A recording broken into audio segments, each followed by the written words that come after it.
तुम ऐसे बदल जाते।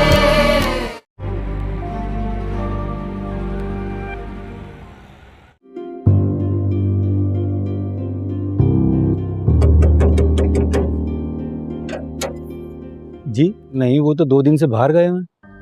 बाहर गया हो? मैं दाइम से मिलने आई हूँ। क्या वो घर पर है? कुछ बताकर गया है कि वो कब वापस आएगा या कहाँ गया है? उसका फोन बंद जा रहा है। क्या कोई और कांटेक्ट नंबर है उनका? नहीं, मेरे पास उनका कोई कांटेक्ट नंबर नहीं है। नहीं मैडम, उन्होंने बताया नहीं मुझे। Thank you. किसी भी तरह ये शादी रुकवा दे। अगर आपने मेरी बात ना मानी तो मैं अपनी जान ले लूंगी। ये सब अलीजे की चाल है। सिकंदर ने मुझे बताया था, उसी ने उसको भड़काया था ताकि वो हमसे आके लड़े और बंटवारे की बात करे। इसमें से पसंद कर लो जो तुम्हें चाहिए। जब दुल्हा पसंद करने का हक मुझे नहीं था तो जेवरात कौन पसंद करे कौन नहीं, क्या फर्क पड़ता? एक बात कहूँ तुमसे, आस्तीन का सांप हो तुम कह सकती हो। तुम्हारी कहीं भी कोई भी बात बुरी नहीं लगेगी। पता क्या है, एक्चुअली जो लोग बहुत तकलीफ में होते हैं ना, और फिर जब वो कोई कड़वी बात करते हैं तो वो मुझे बुरी नहीं लगती। तुम तड़पो तकलीफ से। मेरी जान, रेहान अच्छा लड़का है, तुम्हें खुश रखेगा। हमजा वो कह रही है कि वो खुद के साथ कुछ कर लेगी। निम्रा ने मुझे कहा है कि मैं आपसे बात करूं और आप आंटी से बात करें। अगर आप लोग उसकी बात नहीं सुनेंगे तो इतने अरसे बाद आज कैसे याद कर लिया आपने? हमारी एनजीओ की एनिवर्सरी पे भी आप नहीं आए। मैं तो फिर भी आपको याद करके यहाँ आपके ऑफिस आ गई हूँ। आप तो बिल्कुल ही हमें भूल गए। बस ऑफिस की मसरूफियात इतनी थी कि टाइम ही नहीं मिला। आप हुक्म करें, क्या बात है? आपके खिलाफ इतनी हिम्मत किसने कर ली? बस जी, नाम नहीं जानती लेकिन मुझे पता चला है। हुक्म क्या करना है सरफराज साहब, बस गुजारिश करनी है आपसे। मेरे खिलाफ आपके पास कोई कंप्लेन आई है? किसी ने कर दी होगी शिकायत। आप अच्छी तरह जानते हैं मेरी एनजीओ लोगों की कितनी हेल्प करती है। जी जी मैं जानता हूँ। आप पहले ये बताएं कि आप कॉफी लेंगी या चाय? स्कूल, ओपन हाउस, सब कुछ तो हम लोग चलाते हैं, इसलिए तो लोगों को बर्दाश्त नहीं हो रही ना मेरी कामयाबी। Thank you so much Sarfaraz साहब। बस आप मेरा ये काम कर देना तो फिर हम डिनर कर लेंगे ना, या लंच कर लेंगे अच्छे से होटल पे बैठ के। आप बेफिक्र होकर अपना काम करते रहें। ये इंक्वायरी कंप्लेन में देख लूंगा, आप परेशान मत हो। आपको तो पता है ना, राइक आप हार्ड बना देते हैं ये लोग। थैंक यू सो मच, मुझे पता था। बस कोशिश कीजिएगा मीडिया या सोशल मीडिया पे ये खबर ना आए। मैंने कहा ना कि आप परेशान मत हो, मैं देख लूंगा। बस आप मेरा ये काम कर देना तो फिर हम कोई डिनर प्लान करते हैं। चलें ठीक है, फिर मुझे इजाजत दीजिए।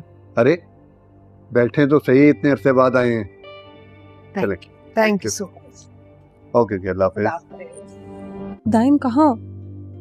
कब से गायब हो? मैं बहुत परेशान हो रही हूँ। जैसे मेरा मैसेज देखो मुझे कॉल बैक करो, नहीं तो उनको कॉल करके पूछ लेती। मेरे पास तो इसके अंकल का कांटेक्ट नंबर भी नहीं है। अल्लाह खैर करे। मैं तो किसी से बात भी नहीं कर सकती इस बारे में। अलीज़े भाभी से बात करूं? लेकिन किसी न किसी से तो बात करनी होगी। ये किस्त एक बार फिर धमाके से कम नहीं होगी। कहानी एक ऐसे मोड़ पर आ पहुंची है जहां हर कदम, हर फैसला किसी की जिंदगी बदल सकता है और किसी की बर्बादी का सबब भी बन सकता है।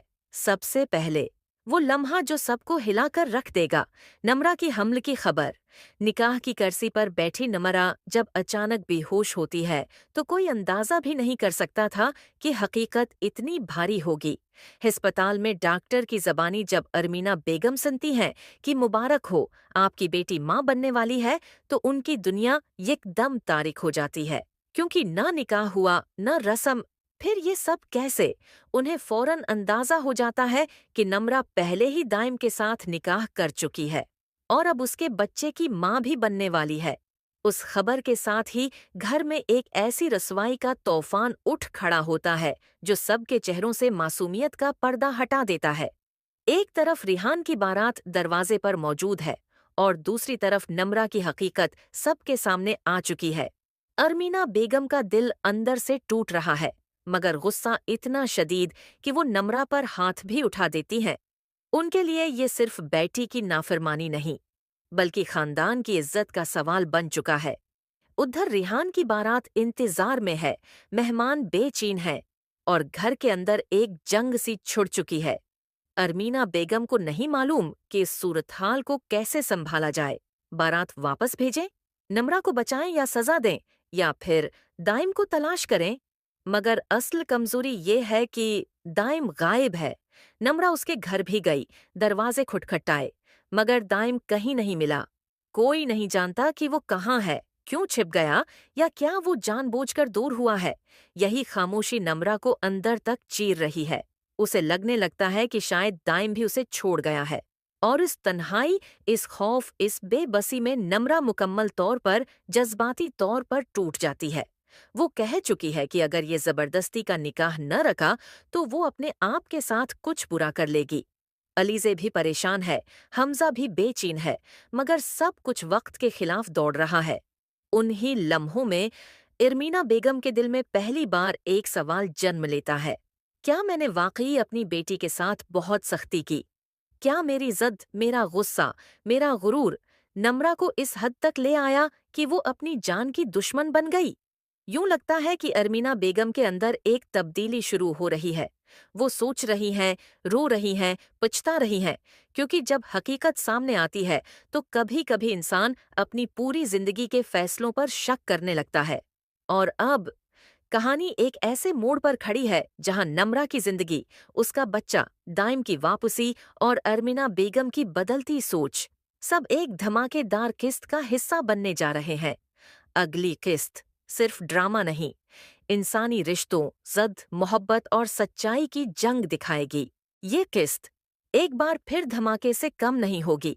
कहानी एक ऐसे मोड़ पर आ पहुंची है जहां हर कदम, हर फैसला किसी की जिंदगी बदल सकता है और किसी की बर्बादी का सबब भी बन सकता है।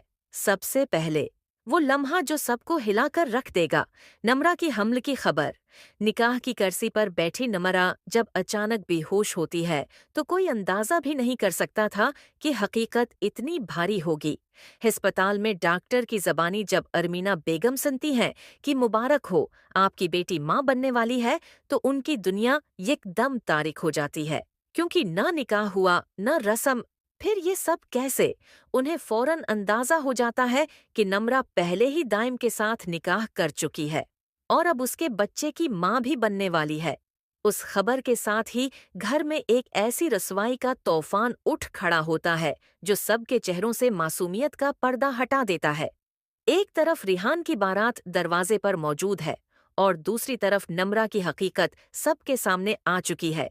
अरमीना बेगम का दिल अंदर से टूट रहा है, मगर गुस्सा इतना शदीद कि वो नम्रा पर हाथ भी उठा देती हैं। उनके लिए ये सिर्फ बेटी की नाफरमानी नहीं, बल्कि खानदान की इज्जत का सवाल बन चुका है। उधर रिहान की बारात इंतजार में है, मेहमान बेचैन हैं और घर के अंदर एक जंग सी छिड़ चुकी है। अरमीना बेगम को नहीं मालूम कि इस सूरत हाल को कैसे संभाला जाए।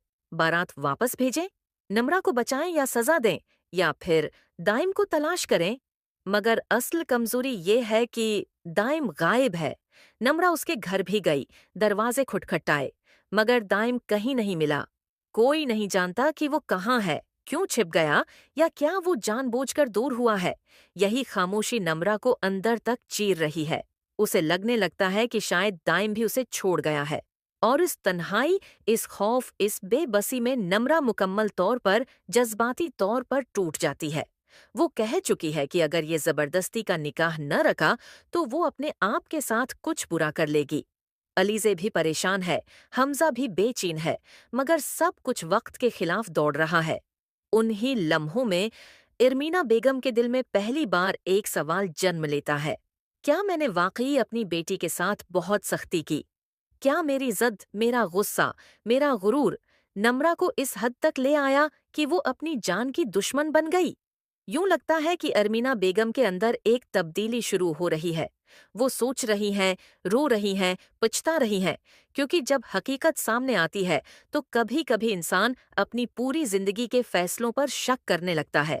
और अब कहानी एक ऐसे मोड़ पर खड़ी है जहां नम्रा की जिंदगी, उसका बच्चा, दाइम की वापसी और अरमीना बेगम की बदलती सोच सब एक धमाकेदार किस्त का हिस्सा बनने जा रहे हैं। अगली किस्त सिर्फ ड्रामा नहीं, इंसानी रिश्तों, जद, मोहब्बत और सच्चाई की जंग दिखाएगी। ये किस्त एक बार फिर धमाके से कम नहीं होगी। कहानी एक ऐसे मोड़ पर आ पहुंची है जहां हर कदम, हर फैसला किसी की जिंदगी बदल सकता है और किसी की बर्बादी का सबब भी बन सकता है। सबसे पहले वो लम्हा जो सबको हिलाकर रख देगा, नम्रा की हमल की खबर। निकाह की कर्सी पर बैठी नम्रा जब अचानक बेहोश होती है तो कोई अंदाजा भी नहीं कर सकता था कि हकीकत इतनी भारी होगी। अस्पताल में डॉक्टर की जबानी जब अरमीना बेगम सुनती हैं कि मुबारक हो, आपकी बेटी माँ बनने वाली है, तो उनकी दुनिया एकदम तारिक हो जाती है। क्योंकि न निकाह हुआ, न रस्म, फिर ये सब कैसे? उन्हें फौरन अंदाजा हो जाता है कि नम्रा पहले ही दाइम के साथ निकाह कर चुकी है और अब उसके बच्चे की माँ भी बनने वाली है। उस खबर के साथ ही घर में एक ऐसी रसवाई का तूफान उठ खड़ा होता है जो सबके चेहरों से मासूमियत का पर्दा हटा देता है। एक तरफ रिहान की बारात दरवाजे पर मौजूद है और दूसरी तरफ नम्रा की हकीकत सबके सामने आ चुकी है। अरमीना बेगम का दिल अंदर से टूट रहा है, मगर गुस्सा इतना शदीद कि वो नम्रा पर हाथ भी उठा देती हैं। उनके लिए ये सिर्फ बेटी की नाफरमानी नहीं, बल्कि खानदान की इज्जत का सवाल बन चुका है। उधर रिहान की बारात इंतजार में है, मेहमान बेचैन हैं और घर के अंदर एक जंग सी छिड़ चुकी है। अरमीना बेगम को नहीं मालूम कि इस सूरत